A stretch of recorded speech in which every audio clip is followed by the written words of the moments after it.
Hello and welcome back to the Villa Phil podcast again. It's another solo episode just in case you didn't tune into the review of the Wolves game.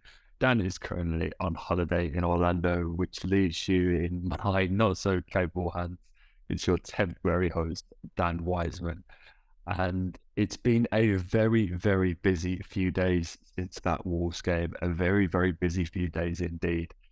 Not just on the Villa front, you'll have seen in the title, there's a lot to get through in this preview, but also in our hunt for European football and other results around us. Obviously, we had Everton's incredible results at the Amex, and I told you guys, don't give up on this European dream just yet. There's plenty more twists in the tale to come. And lo and behold, I got the first thing right this season in that that game has meant that these games are referring to that Everton-Brighton game going into this game against Spurs at Villa Park has heightened importance because Brighton have to play 5 games in 14 days, and that's going to come with anomalies. And with 2 more games to go after this Spurs game for Villa this season, this is do or die. And given that we have a very tricky trip to Anfield next weekend, where it's going to be very difficult indeed to pick up some points, this game is absolutely crucial. But before we get into that, there's been a few headlines buzzing around this week, and I thought this preview offered a really nice chance to package them all into one episode, rattle through them as quickly as I can, and hopefully we can get that preview all in good time. If you're listening to this on the day it comes out, it's Wednesday, the Champions League semi-finals are wrapped up. Again, I hope Dan was watching that Champions League semi-final, the Milan Derby della Madonnina, because his Nerazzurri got a massive win to take with them into the second leg. And so we'll stay out on the European front because we have 2 players from La Liga to talk about today. I'll briefly touch on Pau Torres because we've spoken about him a bit. He's been linked to Villa previously, so if you want to hear a bit more of an in-depth analysis from myself and Dan, you can go back. I believe there was something from the January transfer window where we talked about Pau Torres. You can go and check that out. But he's obviously a very highly sought after centre-back that interestingly will come if he does arrive in B6 from Unai Emery's previous club, Villarreal. He's very much in this modern archetype of centre-backs. He's tall, he's quite languid, he's very good on the ball. He's not as much of a hard-nosed defender, and I do think he's someone that would benefit from having that alongside him. In his time at Villarreal, he's really been helped by having the likes of Raul Albiol, who's a very brutish, grizzled, veteran centre-half, and it often brings the best out of Pau Torres' progressive ball-carrying abilities, that he has this real defensive stalwart next to him. And I do think with that, what we've seen from someone like Diego Carlos or Tyrone Mings or someone like that, Pau Torres would be a really nice complement to that. But as I said, if you want a bit of a deeper dive into him, go and check that out in our previous video. But the big one is Marco Asensio. Where else to start? A player that feels like he should be a lot older than he is. He's still only 27, just turned 27 in January, in fact. He's been at Real Madrid since he arrived there in 2014 from Mallorca, a winger, an attacking midfielder. And it's interesting because you look at his resume, 3 La Liga titles, a Copa del Rey, 2 Super Copa de Españas, 3 Champions Leagues, 2 Super Cups, 4 Club World Cups. The list just goes on and on and on. In Spain, he's won unders titles. He's got 35 caps for his country. He has been there and done it all. But he's out of contract at the end of the season. Apparently, Real Madrid have put a deal on the table, which he's still considering, and I think it's considered likely that he will sign that. But Villa have come in with a bit of a deal breaker, potentially, because we have offered to double his current Real Madrid wage and put him on a salary of around €8 million a year, which I think comes out to about £135,000 a week. This is obviously offset by the fact it is a free transfer, and a bit of a myth in football that you get these free deals because they never really are. It's very much recouped in signing on bonuses and stuff like that. But it's a hefty price, and you're paying to get players out of Real Madrid. You have to pay the big money. This has come from Greg Evans, as I said, at The Athletic, a number of Spanish journalists and Marca, because Asensio, even throughout his entire Real Madrid career, when you look at that incredible run, all of those amazing Champions League runs, he's never really been a massive part of it. He's always been, in some cases, just on the outside looking in, and it feels like through almost his whole Real Madrid career, he's been in this cycle of being on the bench. He comes on, he affects games really well, starts the next game, and he never quite lived up to what he did in the previous match. He gets benched again, comes on, plays well, and he's been stuck in this cycle for quite a long time, it seems, and that's no detriment to his ability. I should add, he's obviously, when you look at the players in his entire Real Madrid career that he's been competing against, it's never been easy to get in this side. But he's still made a number of good appearances. Just this season alone, made 27, on track to beat last season's tally of 31. The season before, it was 35. And so he is getting a lot of games. It's just they're not a lot of starts. And so it's one where it wouldn't surprise me if he looks for a fresh start.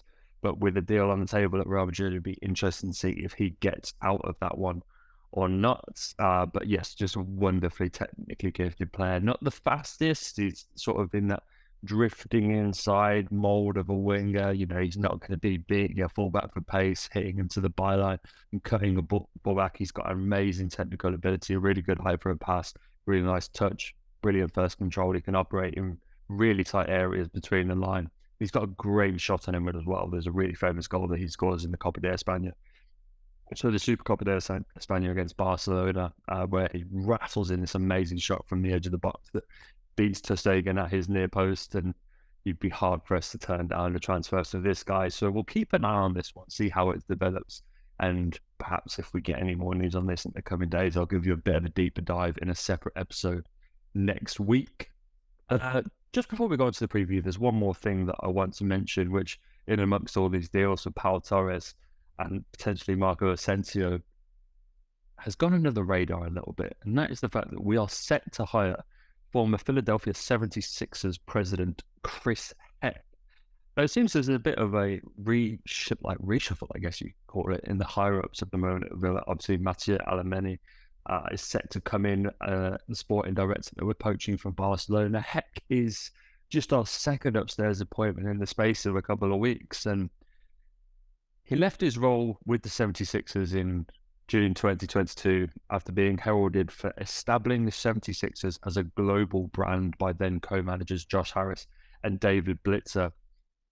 He wouldn't be our only NBA connection, obviously. Wes Edens, another Eastern Conference rival for the 76ers, owns the Milwaukee Bucks alongside obviously ourselves at Aston Villa, and it's unclear what this means for other senior positions in the club. I should also preface that he has had footballing roles before, and he's recognised as something of an expert in the commercial department. He has football experience from his time as president of business operations at the New York Red Bulls between 2011 and 2013. He helped the Sixers exceed franchise records in ticket and sponsorship sales, whilst making a really positive impact in the Philly community.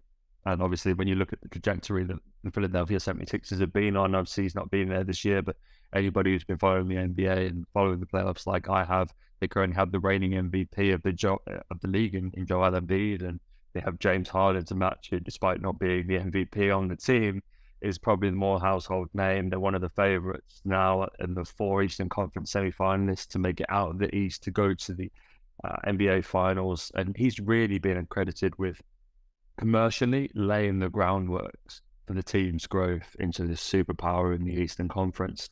And so it'd be interesting to see what this means for someone like Christian Purslow, that seems it's very much his department, but he's obviously regarded very highly internally, Purslow, and I'd be surprised if it means he's going anywhere too soon.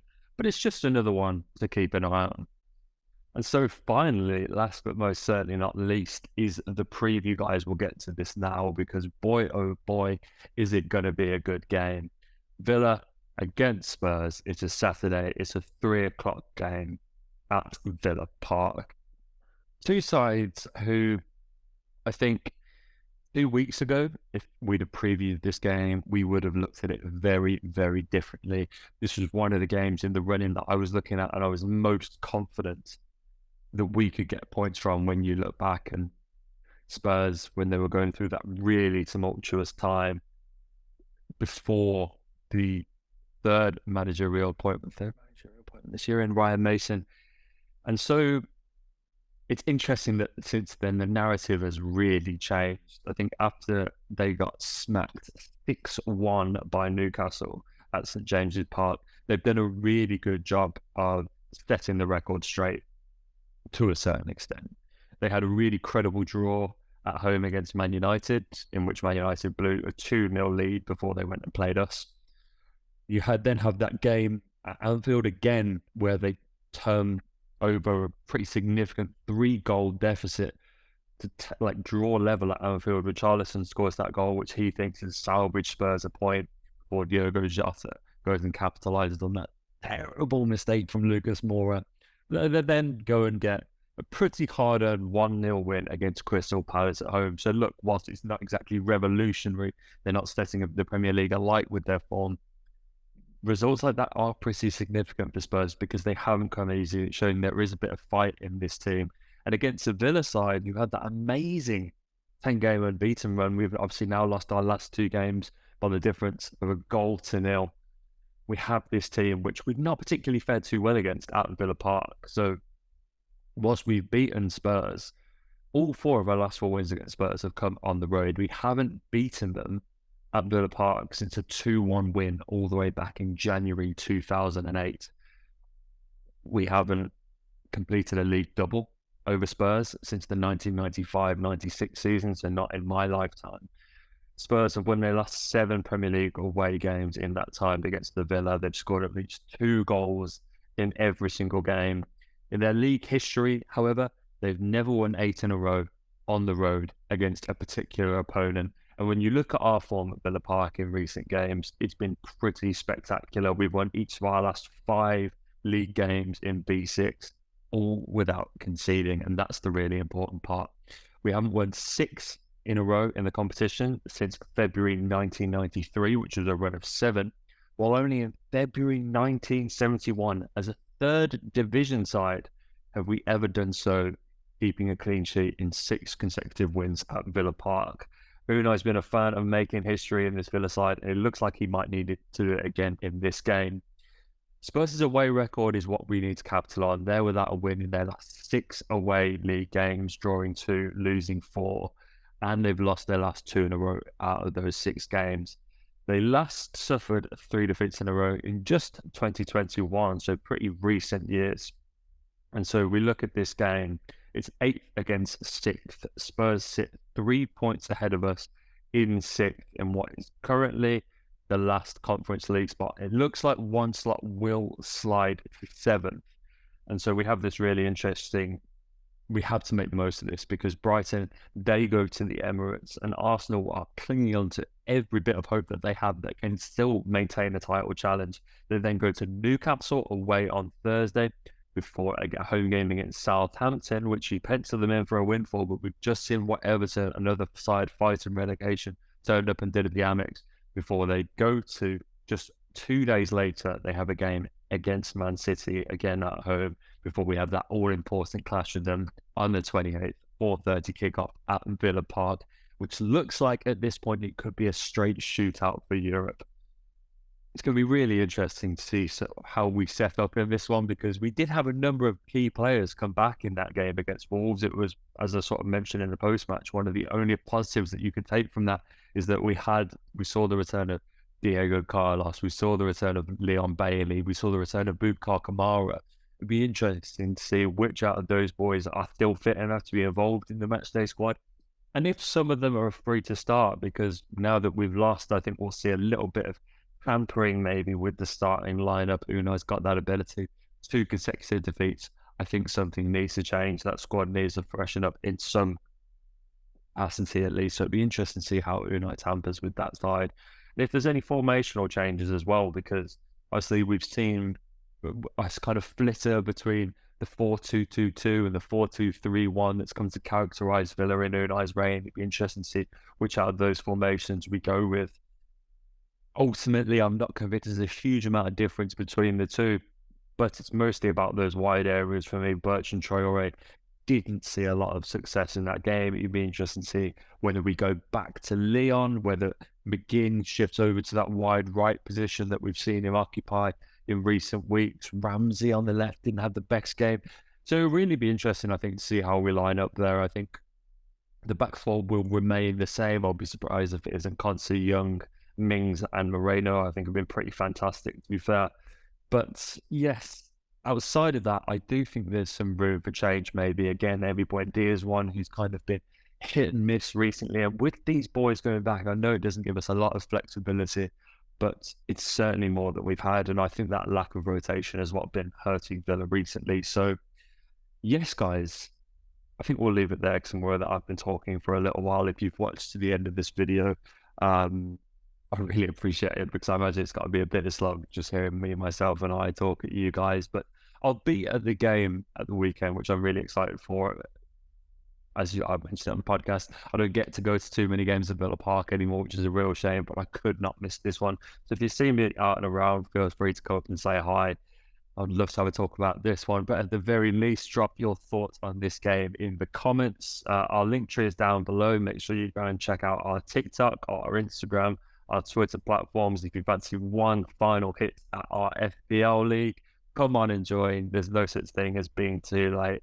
Put the cat amongst the pigeons. We're giving away a free Villa shirt of your choosing at the end of the season, so you won't want to miss that one. But guys, thank you very much for listening. The post-match game will actually be coming out on Sunday, so stay tuned for that. It will be a day late because I said I'll be traveling to and from this game, so that will be popping up in your YouTube notifications on the Sunday, so make sure you're subscribed to see that. Thanks for all the support recently on the channel. It's been absolutely fantastic. Enjoy the rest of your week, Villa fans. Close out with a bang. I'll see you at Villa Park on Saturday. Up the Villa.